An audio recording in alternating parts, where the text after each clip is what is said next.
Today I'm going to start a series in how complete noobs can lay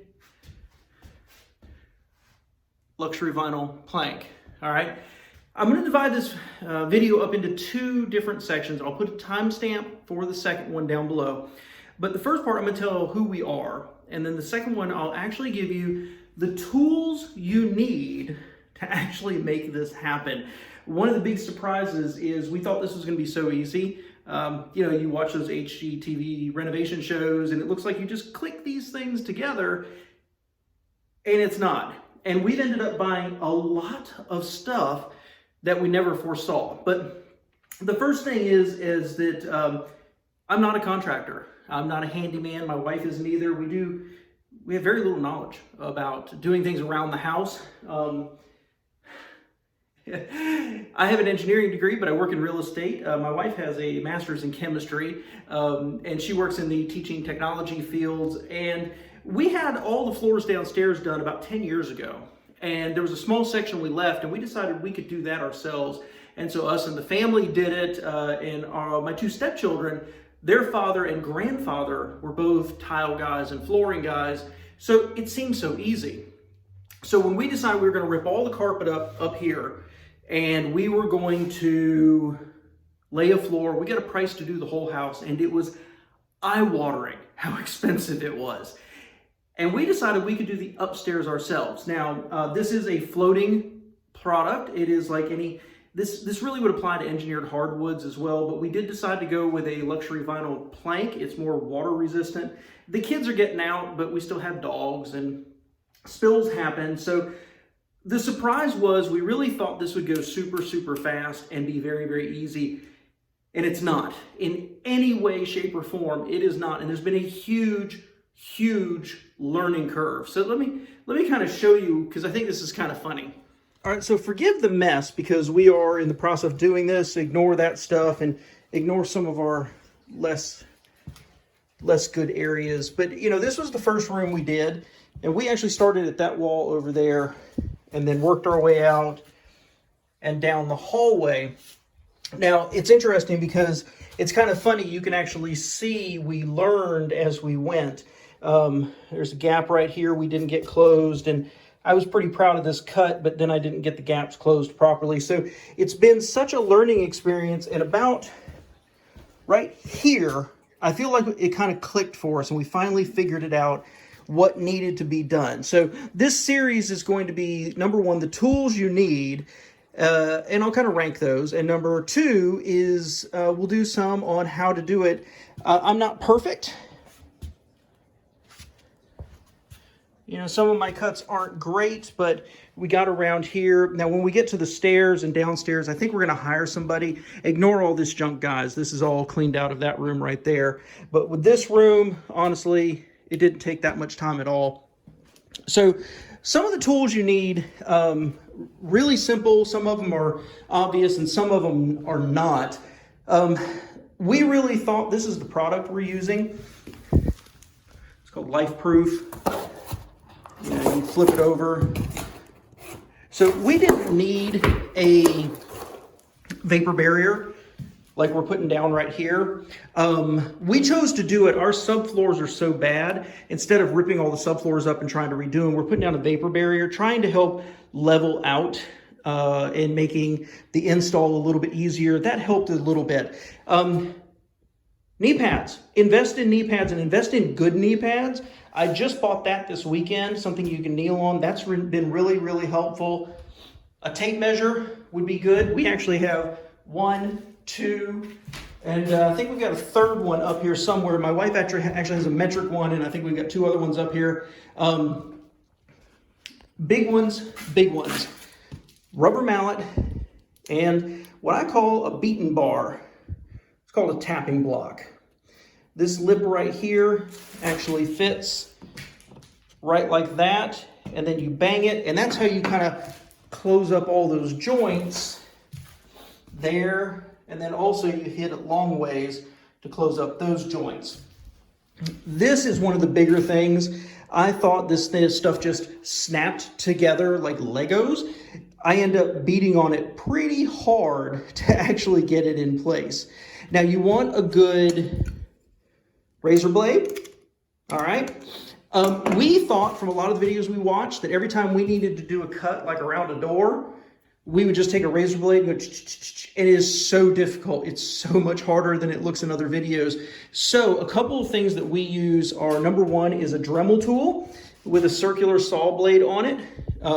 This is how we do most of our angled cuts or any of the cuts where we actually have to cut a shape out like we're going around a door frame or something like that. The other one is, I'll show you in a second, we did buy a jigsaw. We don't like it. It seems to rip a lot more than just using that.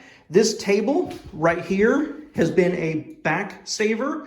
We didn't have this when we began. We actually just were doing everything like on the floor, and it was killing me. I don't remember how much that cost. We picked it up, I think, at Lowe's, and it was the best money I've ever spent. We use the level all the time. We have another hammer here, another razor blade. My wife bought this. It actually measures angles. Not a wall in this house is at 90 degrees. Yeah, it's been pretty hard. So like when you're doing long runs like this, you know, or over here, this is a better example. That's not 45. It looks like it, but it's not. So for these long cuts here, that's really bad. Please ignore it. But for these long cuts here, that's one of the reasons we use that Dremel tool over there. We'd actually measure here, measure at the end of the board, and then connect it. And usually they're off a little bit. This room's actually been relatively square. I have a T-square I used for like cutting around that 90-degree angle right there. And then this is super, super, super important. So much like the tapping block, this actually, let me show you. You actually can hook it and then hit it with the mallet here. When you use it, you want to be sure to get it up here, not there. You want to get it up here. But it's been a lifesaver when you think about areas like that right there, where I couldn't really get the tapping block in and the rubber mallet swinging. The other one is this right here, this guillotine. So if you've got like a long straight run, you're not doing angles or anything else, you just need, you know, 24 inches of board, cut it off.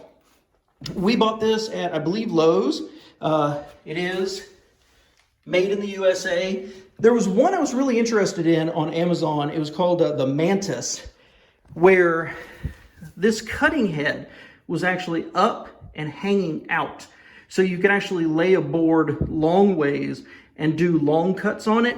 I was really interested in that. The reviews were kind of all over the place, but they couldn't guarantee delivery, and we were starting whether they wanted to or not. So we went ahead and picked that up, and then we just do our long cuts with that Dremel tool. A fan, because it gets really hot doing this, we tend to open the windows. The other thing I'll say while I'm in this room is another Dremel tool. This buddy right here, it's got this blade on it like that. That you use for undercutting door frames. Typically when you pull up a carpet, that door frame is too low and you've got to cut it up just a little bit to fit everything underneath it. The other thing we'll talk about is spacers. Now there's two different kinds of spacers I've discovered. One is like this. So you get like 1/8 of an inch or 1/4 of an inch separation. And of course, you put them up against the wall there, or like over here. Now there's a different kind of spacer, which is this wedge. These things are completely useless as far as I can tell, because if you put them in, they pop out, they fall around. These are not good at all. I like the T ones a lot better. There's your two options. One more thing back in this room, and this is a little more advanced. Oh, of course, safety glasses for when you're cutting, is this little level, this little planer right here. This bad boy, I think this thing was $3 or $7 or something like that. So there's some installs where you can't click it directly in, and you can't really slide it in because it's got this lip on it, but this thing will actually go along and you can rip that little lip right out, put some glue down, and then put two boards on top of each other. Really makes for an easy install. For example, this area right here, I think that's what I'm going to have to do. You see how low this is? I'm going to have to cut that up a little bit to get a board underneath it. I'm going to have to do it on the other side. Here's my install lip. So the board would want to install like this and down, but I can't do that because I've got to slide it under. So I think what I'm going to do is end up ripping that lip off, rip the lip off the other piece, and then I can slide it in, glue, and press. And I think that's what I'm going to have to do. That's what a couple other tools. So you'll need some wood glue. There it is. There's our other tape measure up here. A pencil for marking things. This is super, super handy. This will actually pull up staples or very, very small nails for when you pull up carpet and the tack strip and everything else. This is also, there you go. Same thing. This is useful for pulling up nails and tack strips. Use it at the beginning of the project, and then I use that a little bit for pulling up nails that are a little more difficult when pulling up the carpet. We did buy some twine, several rolls of this. Our city requires us to cut, when we take out carpet, to cut it into no more than 4-foot lengths and either rolled or folded and twined together so they can pick it up.